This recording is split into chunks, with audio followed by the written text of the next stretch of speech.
Hey everyone! Welcome back to the channel. Today we're diving deep into the latest drama unfolding in the immortal realm. So, Ying Yuan got his hands on the script for The Legend of the Creation Heroes, which Yan Dan wrote. He even added his own annotations to it. When Yimo saw these notes, he was shocked. He realized the writer knew the real story behind the destruction of the Nine Fin clan. He immediately went to confront Ying Yuan. But Ying Yuan, having never been on that battlefield, didn't have the answers. Just then, Marshal Wode, fresh off a victory, barged into Yangsu Heavenly Palace. He was all fired up, demanding a duel with Ying Yuan and wanting his military treatise. Quick-witted as ever, Ying Yuan pretended to be gravely ill. He even had Yan Dan play along, acting as his caretaker. But Wode wasn't buying it. Suspecting a trick, he decided to stay and care for Ying Yuan himself, basically holding him hostage. He stayed by Ying Yuan's side 24/7, even bringing a prescription for weakness and forcing Yan Dan to brew the medicine. Ying Yuan had to play along and drink the awful stuff. Later, Yan Dan tried to sneak Ying Yuan a chicken leg, but Wode caught them. He was about to punish Yan Dan for her poor care. To save her, Ying Yuan had no choice but to hand over his precious military treatise. Wode left, feeling victorious. But Yan Dan saw right through him. She knew it wasn't about the treatise. Wode just wanted to prove he was better than Ying Yuan, the supposed #1 immortal. That night, Ying Yuan decided it was payback time. He planned to teach Wode a lesson. But Yan Dan, knowing him too well, was already waiting for him. Left with no choice, Ying Yuan took her along. He cleverly cast a fasting spell on Wode. While he was incapacitated, Yan Dan went to grab the military book, but surprise! It was just a chess game she had cooked. Turns out, Ying Yuan had hidden the real treatise within the chess manual. Clever, right? They played one last game of chess, and Yan Dan actually won. As a reward, Ying Yuan agreed to let her go back to Suspended Heartcliff. But before she left, she had one last request, to see the stars with him. Ying Yuan summoned the magnificent Qun, and they soared through the sea of stars. Yan Dan was ecstatic, collecting starlight in a bottle to give to her sister, Ji Shi. It was a beautiful, magical moment. After their celestial joyride, Ying Yuan escorted Yan Dan back, but they were ambushed by 3 demon spies. Ying Yuan fought them off, but the spies took their own lives before they could be captured. Ying Yuan reported this to the emperor, who warned him to be cautious. Outside, they found Yan Dan had fallen asleep waiting. The emperor, knowing Ying Yuan's reserved nature, got worried. He feared Yan Dan might fall for Ying Yuan, causing a huge mess and potential disaster for the 6 realms. Yan Dan quickly woke up and knelt, begging the emperor to let her return to her cliff. She hilariously exaggerated how Ying Yuan had been mistreating her, claiming it was all revenge. The emperor didn't believe her and asked why she was at the Tianji Pavilion in the first place. Ying Yuan stepped in to cover for her, learning she was writing a play. The emperor gave her a magical Ling Shu pen, but also gave Ying Yuan a stark warning. Do you and end up like Si Juan? Back at the palace. Ying Yuan was deeply troubled by the emperor's words. Yan Dan, meanwhile, was struggling to even lift the super-heavy pen, complaining about the emperor's petty tricks. Seeing Ying Yuan so down, she tried to cheer him up. He finally confessed the source of his sorrow. He was the one who had personally executed his friend, Si Juan, who had been tragically tormented by a forbidden love. So, Yan Dan learns about the tragic story of Si Juan, who was punished by death for falling in love. This gets her thinking, and she directly asks Ying Yuan a very risky question. If I fell in love one day, would you kill me too? Without missing a beat, Ying Yuan coldly replies that he would, leaving Yan Dan absolutely It's a brutal moment, but Ying Yuan is a man of duty, even if it breaks his own heart. Speaking of duty, Ying Yuan is a strategic genius. He uses the longevity tribulation chess game, which Yan Dan solved, as a blueprint for a battle plan. He sets up the celestial soldiers at the 4 heavenly gates, creating a brilliant 4 tribulation cycle formation. The other generals are blown away, wondering which immortal master came up with it. Ying Yuan, of course, keeps Yandan's involvement a secret. But later that night, he remembers he punished Yandan by making her copy the heavenly laws 100 times. Feeling he was too harsh, he goes to check on her. He finds the copies scattered everywhere, and Yandan fast asleep with a pen still in her mouth. Seeing her like this, a rare, amused smile crosses his face. He gently carries her to bed, and his stern expression softens as he looks at her sleeping face. Overcome with tenderness, he sits down and personally copies the rest of the heavenly laws for her. When Yandan wakes up and finds the completed work, she instantly knows it was him, and her heart just melts. Things are looking up for Yandan.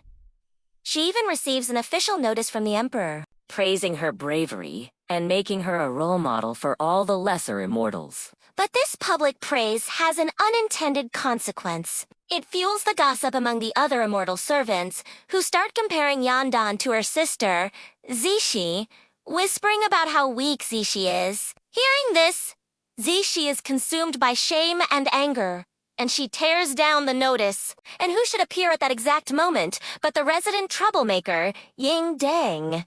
She sees her chance and starts poisoning Zishi's mind, convincing her that Yandan is deliberately trying to outshine her and has been secretly bad-mouthing her to everyone. Ying Dang then humiliates She further, forcing her to kneel for hours while holding the torn notice. Zishi, heartbroken and betrayed, refuses to listen to anyone and starts to resent Yandan deeply.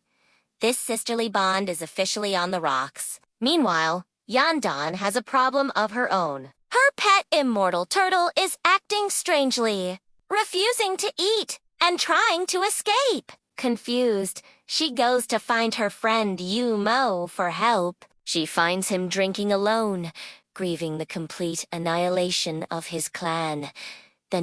Yandan tries her best to comfort him as he recounts the tragic history of his people, who were wiped out in a great war, with his mother entrusting him to the Northern Sea Immortal Lord before she fell. The grief and alcohol are too much for Yumo, and he suddenly transforms back into his true form, a little black fish. Yandan is stunned. She recognizes him as the very same fish she had been feeding and talking to for the past 800 years. The surprise quickly turns to joy, and she promises to always be there for him, no matter what. Finally, we circle back to Ying Yuan.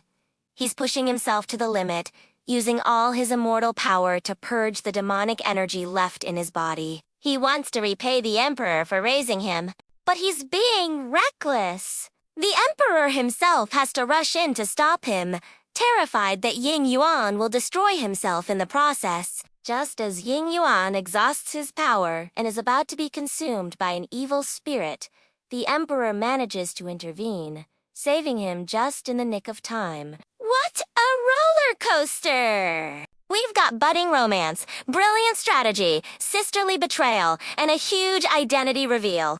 Ying Yuan finally awakened, but his first thought was a chilling one. Terrified of being corrupted by evil spirits and turning into a demon, he begged the emperor to end his life. But the emperor had other plans. He infused his own primordial spirit into Ying Yuan, sternly warning him against such thoughts. The emperor promised that once Ying Yuan completely purged the evil from his body, he would receive the answers he sought. Failure, however, would brand him a sinner for all eternity. Meanwhile, Yumo, having returned to his human form, tried to explain his earlier outbursts to Yandan.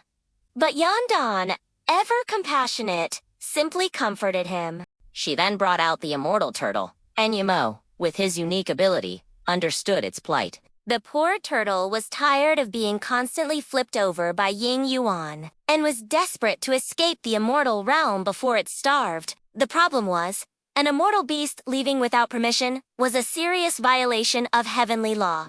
But Yandan, true to her nature, decided to risk it all for her friend. She snuck into Ying Yuan's room, swiped the waste token for Yangsu Heavenly Palace, and planned her great escape with the turtle. Her timing, however, couldn't have been worse. At the South Heavenly Gate, another immortal, Taiyu Star-Lord, was being blocked by heavenly soldiers, his own token proving useless. Just as tensions flared, Ying Yuan arrived to defuse the situation.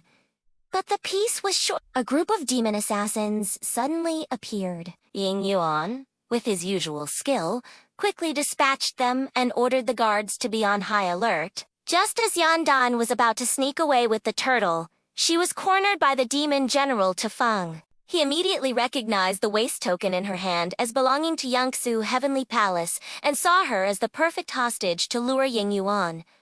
Thinking fast, Yan Dan claimed she barely knew Ying Yuan. With some quick talking, she not only managed to talk her way out of immediate danger, but also cleverly tricked Tefeng into revealing that his group was heading north. She even offered to be their guide. Of course, Tefeng didn't trust her for a second. He raised the formidable mountain-splitting divine blade, ready to strike her down. In the nick of time, Ying Yuan appeared, saving Yan Dan and knocking Tefeng and his men to the ground. In the scuffle, both he and Yan Dan were cut. Ying Yuan recognized Tefeng as a favored general of Elder Shuo Hua, and the blade as the elder's own weapon. Before he could figure out their motive, Tufeng and his men activated a death curse, taking their own lives. A grateful Yan Dan urged Ying Yuan to go get his wounds treated, but he was already consumed with planning his counterattack against the demons. He told her to go rest. Later, while secretly returning his waist token, Yan Dan found a play script on his desk. She was stunned to see his unfinished annotations on a script she herself had written was bigger than he knew. News arrived that the demon elders had forced the evil god Zhuan Xiang into declaring war. They had amassed a terrifying army, uniting with monsters, demons, and 1 million soldiers from the underworld. Tufeng's vanguard had already stormed the southern heavenly gate, killing a celestial envoy as a sacrifice to their war flag. With no time to lose, Ying Yuan announced he would lead his army into battle in just 2 hours. He turned to Yan Dan, giving her countless instructions and advice, his words filled with urgency and concern. Yan Dan simply looked at him, her heart full, and wished him a swift, victorious return. And with that, the Great War began. Thank you for watching. Please like and subscribe for more.